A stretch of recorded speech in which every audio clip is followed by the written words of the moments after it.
Bonjour à tous les amis, nous sommes le vendredi 1er mars 2024 et en cette nouvelle année, je vais vous poster ma première vidéo de l'année justement parce que excusez-moi encore de mon inactivité. C'est vrai que ça fait 2 fois que j'ai de grosses périodes d'inactivité comme ça, mais je travaille énormément, donc je n'ai plus forcément le temps de faire des vidéos. Donc voilà. Donc aujourd'hui, je vais vous parler d'un article qui se concerne une vague de froid qui a touché la Mongolie justement et qui a fait un peu plus de 2 millions de morts, notamment animales.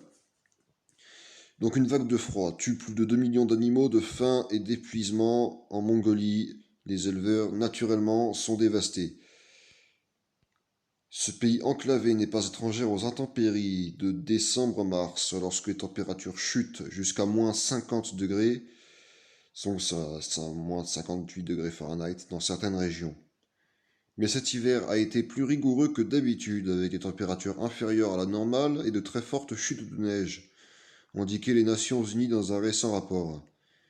Lundi, 2,1 millions de têtes de bétail étaient mortes de faim et d'épuisement, a déclaré Gotulga Batska. Oula, excusez-moi de. excusez-moi de. Enfin, j'arrive tout simplement pas à lire son nom. Du ministère de l'Agriculture du pays. Fin 2023, la Mongolie comptait 64,7 millions d'animaux de ce type, dont des moutons, des chèvres, des chevaux, des vaches, et selon les statistiques officielles. On ira voir la vidéo après. Ces conditions météorologiques extrêmes sont connues sous le nom de dzod et entraînent généralement la mort d'un grand nombre de têtes de bétail. Les Nations Unies ont déclaré que le changement climatique augmente la fréquence et l'intensité des dzud. La Mongolie a connu 6 dzud au cours de la dernière décennie, dont l'hiver 2022-2023, au cours duquel 4,4 millions de têtes de bétail ont péri. Le dzud de cette année a été exacerbé par une sécheresse estivale qui a empêché les animaux de constituer suffisamment de réserves de graisse pour survivre à l'hiver rigoureux. Priez pour un temps plus chaud.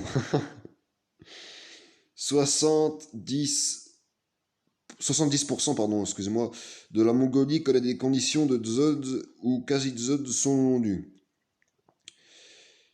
Cela se compare à 17% de la superficie du pays à la même période en 2023. L'hiver a commencé avec de fortes chutes de neige, mais soudain, la température de l'air a augmenté et la neige a fondu, a expliqué l'AFP, l'éleveur. Enfin, je vais pas le dire parce que je vais encore me foirer en le disant. Puis les températures ont encore baissé, transformant la neige fondante en glace. Cette glace rend difficile pour le bétail de pénétrer dans l'herbe et a-t-il expliqué, les empêchant de brouter et obligeant de nombreux éleveurs à emprunter de l'argent pour se nourrir. Les changements climatiques sont si soudains ces jours-ci, a déclaré. Bon, je le lirai pas non plus. Le dzud est le plus meurtrier jamais enregistré a eu lieu lors de l'hiver 2010-2011, lorsque plus de 10 millions d'animaux sont morts, soit près d'un quart du cheptel total du pays, de l'époque évidemment. Les chutes de neige de cette année, les plus importantes depuis 75, quand même, c'est pas rien, ont aggravé les malheurs des éleveurs, les piégeant dans des zones plus froides et les empêchant d'acheter de la nourriture et du foin pour leurs animaux dans les villes voisines. La Mongolie est l'un des pays les plus moins peuplés au monde, avec environ un tiers de sa population de 3,3 millions d'habitants et nomades. Le gouvernement a promis d'aider en lançant une campagne pour fournir du foin aux éleveurs afin d'éviter de nouvelles pertes de produits essentiels, comme la viande et le cachemire, l'une des principales exportations du pays. Mais pour l'instant, enfin je ne le dirai pas non plus, et ses compagnons bergers ne peuvent que prier pour un temps plus chaud. Il devient trop difficile d'être berger, nous souffrons de sécheresse et d'inondations en été et de dzods en hiver, a-t-il déclaré à l'AFP.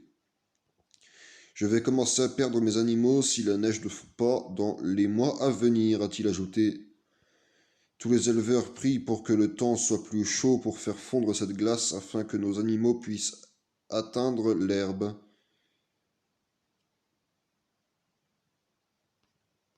Et voilà. En espérant que l'article vous a plu, évidemment on va voir cette vidéo que je vous ai.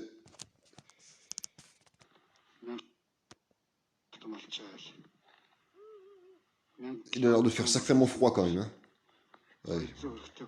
Moins 50 quand même, c'est létal. Oh la vache.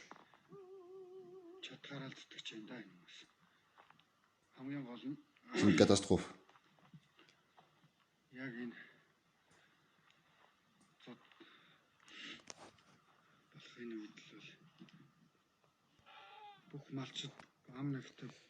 C'est une catastrophe pour ces éleveurs.